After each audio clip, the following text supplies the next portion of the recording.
Hello and welcome to the Nintendo Network, and this week is a pretty big week. That is right, the Video Game Awards is this Thursday. Oh, and I guess this week is big because the biggest video game crossover ever happens, or something. Of course, Smash Ultimate. But I've honestly talked a lot about that, and the Video Game Awards have become more and more important to Nintendo with each passing year. Although this year I question some of the nominations, including Xenoblade Chronicles 2 not being in any list. But oh well. Side note, I really hope Celeste wins Best Game. It has been announced that 10 new games are going to be revealed at the Game Awards with updates with other games, and I thought I'd go over what Nintendo could be bringing to the Game Awards to show off. This is all speculation and guessing, but hey, it is fun. First off, I see so many people talk about Metroid Prime 4 being shown off for the first time at the award show. I would have to strongly disagree with this one, honestly. Although Metroid is not as high up on Nintendo's franchise list as Zelda or Pokemon, it is still very important.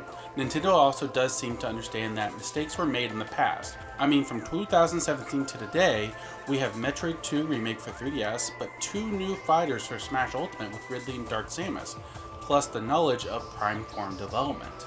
Metroid is very important and they have to handle it carefully. Nintendo knows they have a hit on their hands here. And I think they would want to unveil the first tidbits on their own turf, like a Direct, or even E3. It does seem like a long time to wait, 2 years between the reveal and the first showing, if the next showing is E3, but that's just my guess. One thing I honestly say has a good chance of being shown off is Bayonetta 3. It was first revealed it was in development at last year's Game Awards. People are still salty that Bayonetta has nearly become Nintendo's own IP, with 2 coming to the Wii U exclusively for a while, and now 3 looks to be following that same path.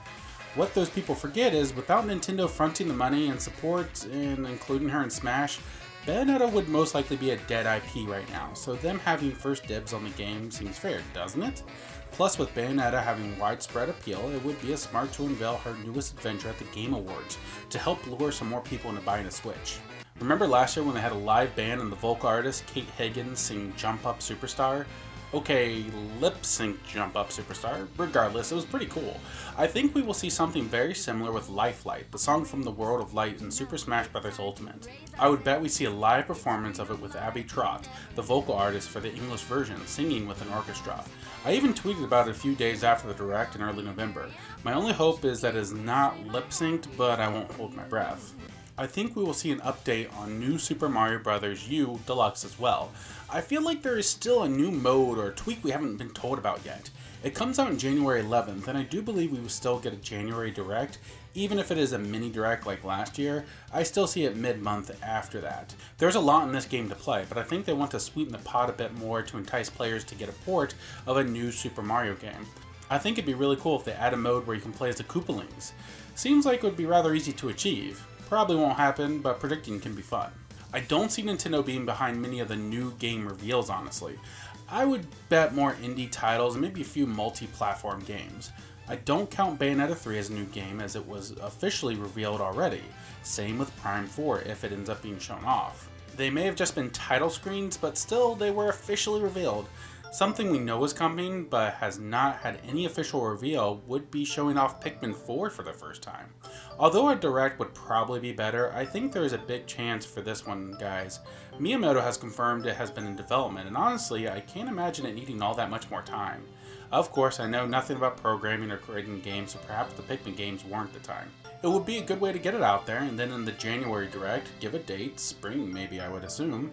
I mean, Pikmin had a spotlight in the recent Smash banner commercial, which was a nice nod to the franchise. I think it is time to show the world the little guys are ready for the Switch. Speaking of adorable Nintendo franchises, we know little to nothing about Animal Crossing Switch, and I think that will continue for a while.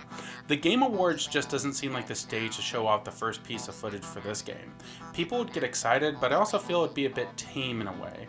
I really see it being shown off in a Direct. Possibly even a January Direct that I keep mentioning, which is still just speculation and nothing's been confirmed. I can see only one other game getting announced at the Game Awards, and that is the heavily rumored The Legend of Zelda Skyward Sword HD port.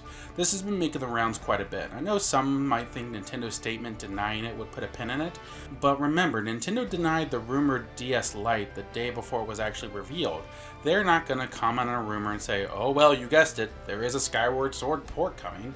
The port seems inevitable, honestly, and really I welcome it, if true, and if revealed here. Skyward Sword gets a lot of hate. Yes, some of it is justified, but there's a lot to like about the game too. Zelda and the Game Awards go together well. Nintendo has shown off early footage of Breath of the Wild there, and just last year given us a date and information of the Champions Ballad DLC. It seems fitting to announce support in this way. And lastly, I'm not forgetting the game that comes out literally hours after the award show begins, Super Smash Bros. Ultimate.